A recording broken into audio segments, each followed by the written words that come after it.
Hi, welcome to the Gamesplainer. I'm Jeff the Gamesplainer, and today I'm gamesplaining Cities Skylines, the board game. So Cities Skylines is a co-op board game that has a lot of stuff going on, but it's more about understanding iconography than anything else. The very first thing that you'll choose to do is to spin one of these over. So it's 2 money, 3, 4, or 4 money.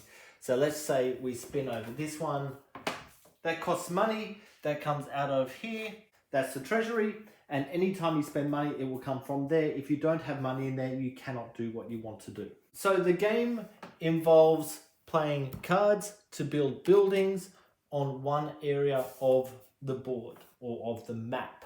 Once there is at least one building in each area of the map, you can do a milestone, which allows you to turn over another area of the map.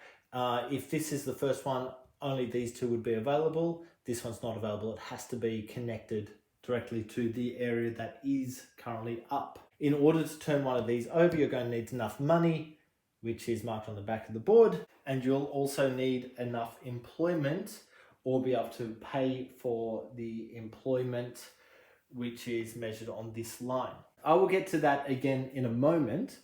So let's go through how the game plays. There are 5 different types of building in the basic game, which are all over here. And in the first scenario or build up, there's one other building type which I've kept on this side, which are quite large buildings. The other ones have various sizes. When you play a card, which is the first thing you'll need to do, whatever is above the line, if there is a line, is how the board is affected. The placement of the piece depends on other stuff that's going on. If that other stuff is available, then you'll also get the benefit that is below the line. So right at the beginning of the game, there's nothing on the board. There's not a whole bunch of point in playing any of these 3 cards because they require various elements to already be on the board. In fact, they require this small element, which is in the level 1 cards, that which is in the 2, or the big one which is in level 3. If they're going from the level 1, for example, they need to be able to build connected to that if they actually have the thing at the bottom. So for example, if that's what the board looked like and this player was to play here, firstly he would reduce the population by 1. That's the employment of population. He would increase the oil by 2. He would place one of these yellow cards, yellow tiles should I say, onto the board. Notice that he's overlapping the road here. He can't put it there. He could put it there. He could put it there. There. There. Or there. The reason that he's trying to place it touching the bus stop is because of this benefit. So by doing that, touching the level 1 bus stop, that enables him to get 3 extra money into the coffers. So by doing that, he takes the 3 extra money. That card then disappears to the box and he chooses one of these 3 piles to lift another card out of. He might take that one.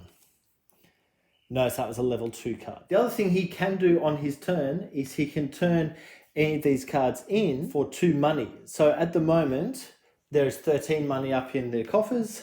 He may choose to turn one of these cards in. He doesn't wish to at the moment because it's going to cost, but that's something that he's able to do. Once that's all happened, it then goes to the next person's turn, and you keep going back and forward that way.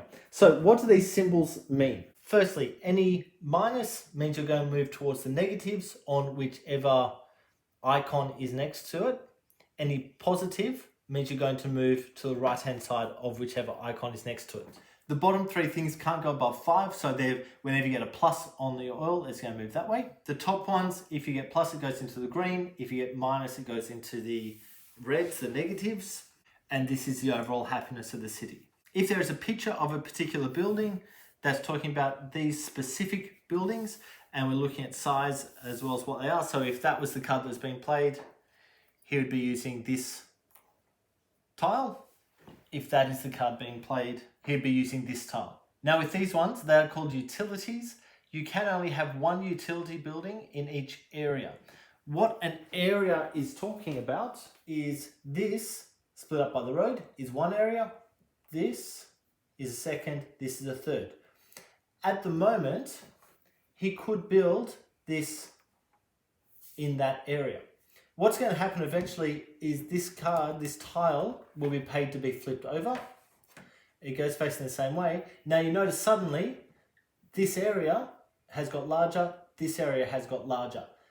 This utility can only be one in that whole area. And that would have been playing that. Notice it costs 3 money. So 3 money comes out. And it also pushes the garbage to a positive 1, 2, 3. And that is then replaced. The tough part of this game is working out when to do things. So anything with this stuff at the bottom, you really want to have that type of building that's able to connect to or be in the area. So if it's from a level 2 or 3 card, so bigger than the little square, it affects the whole area that's built in, not just the square next to it. So you want to build within that same area to be able to get the benefit on the bottom, or next to the little square one to get the benefit on the bottom. Some of these benefits require you to build this commercial zone in an area where there is already a yellow thing in that area. So if I was to build that, it would cost 1 of the trash, it would cost 1 of the people, and it would also add 1 to the level of cars moving. I can choose any of these markers, but if I've built it in the same area as that yellow one, that would get me 2 extra money into the coffers. So this game is really about getting the balance on when to do things, when to build things. So once that card has come out, obviously replace it with any of the levels is fine. This card is talking about this tile. Whenever you build these tiles, these are the first expansion. It's suggested that you don't necessarily play with this on the very first time you play the game, just to get a feel for it. But this is the first expansion that'll be added in. There are some other cards for other expansions, but I won't go into them at all. But if this one comes out, you would build this. There's no cost on building it. This symbol means at the end of the phase, so when you're actually scoring an area, what it allows each player to do is exchange cards for free. So I haven't really gone into the exchanging cards. I'll put that there to remind me that that's going to happen each time. But at the end of your turn, once you've played a card, you could exchange a card. So I could go, oh, I don't think I'm going to use that one, and put that there to be able to take any card. So I might take another card from here. That has cost 2 money. So you don't want to do it too often because it does cost money. When you get to turning a tile over, everyone is allowed to do exchanges, but for 1 money each. So let's get down to the turning a tile over. Say this is what the board looks like. We get to the point of wanting to turn a tile over. So what we need to look at first up is the happiness. So through the game, sometimes a card might have pushed this forward by a few. If you have anything in the red side, it counts as negative happiness. So this is on 2, so you'd actually lose 2 happiness. If that was there, you'd lose another 1. The positives do not add anything to you, but you want to have everything on the other side. So let's say that that's what it looks like. Once that's pulled down, we then put that onto this board. So that's sitting at 1, which adds 1 to our overall happiness. Notice that this starts on 0. There's a negative spot there. If you get to -9 and need to add more negatives, you have lost the game. So you don't want to be in this negative space. Once that's happened, you're then looking here. This is going to cost 2 money. So out of the potential 10 money, we're now down to 8. If that was sitting on the positives, it would cost you a money. So for each spot away from 0 it's going to cost you 1 money. And that's employment. So it's talking about unemployment or the overemployment. So we need to create new jobs. Either way, it's going to cost the government money. So they spend 1 money for each of them. These ones at the bottom, you don't need to worry about at the moment. Just let them be what they are. Then whatever money you have left, you can spend on opening up a new area. So he might go, okay, I'll spend the 4 money to open this area up. Notice that the card flipped over with the same orientation. So the water stays in the same spot, and we build from there. As I said earlier, you can't flip this one over until that one has been flipped or this one has been flipped, simply because you need to be connected to the new area. When I changed happiness up to there, I didn't move this down. In fact, I didn't move any of those markers around. I just moved the key factors across. What can now happen is I can now go, I really don't want to build this card yet, so I'll put that in. That's going to cost 1 money. So normally during the turn, it's going to cost 2, but at this point in the game, it'll cost you 1. However, because this card has come out, it doesn't cost anything for the first card exchange. So he puts a card in and he might take a level 3 card out. And the other player can do the same depending on what is around. So this card, because our happiness is below 5, he's not going to get anything out of this for the moment. So he might choose to throw that one in to take a new card. When you're taking a new card, you don't have to take them from the face down pile. You could take them from the face up pile, and anything in the face up is fair game, not just the one on top. So you can look through them at any point if you wish. The game finishes when you do the 4th of those milestone markers. So the milestone markers are the things I just talked you through with the turning over new board. So once there's no new board to turn over, that's when the game actually finishes. Once the 4th one of them is done, then these come into play. So at the moment, that would reduce my happiness by 3, and that's overall happiness. So it's actually on that marker. It could drop you 15 points if you're not careful. And if you are in the positives, then you have won the game. There are markers within the rulebook that tell you what level of win you have. Realistically, you want to be above the 31 points to have a really good city. But in the first few games, anything above 0 is really okay. Just finishing the game is really okay.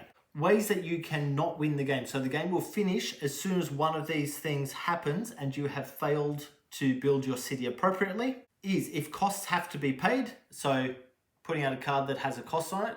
If there isn't enough money to pay the cost, then you have failed. Or if you're doing that thing and we need to flip a board over, but you don't have the money to pay for the board to be flipped over, you have failed. If during your turn you can't do anything, so if, for example, there's no money there and all these things cost money, or one of these elements has managed to move its way up to the top, or one of these elements has managed to move its way to the top, so that card can't go because you can't add any more than the line. That you can't add any more than the line. Let's say that's up the top as well. That one, you can't add any more than the line. This one would be fine, but that's okay. So he can't do anything. It's therefore a lost game for everyone. And if the happiness on the people in the city reaches -5, or when you're doing the milestone, if you end up on -10, which doesn't exist on board, so further than -9, you have lost the game as well. This is first player marker. Whenever you do a milestone, whoever does the milestone takes this and then has their turn. It's just the first player. First player is important for just making decisions. So if everyone's having a conversation about where to place something and no one can decide, the first player has the final decision on which one, so which board to flip over, things like that. Okay, I think that's everything for Cities Skylines. If you have any comments or suggestions, please write them below. If you have any games that you would like to be Gamesplained, please shoot me an email to thegamesplainer@gmail.com. Follow me on Instagram and Twitter @thegamesplainer to keep up to date with the games I'm playing. Subscribe to my videos to keep up to date with the games that I'm gamesplaining. And until next time, enjoy gaming.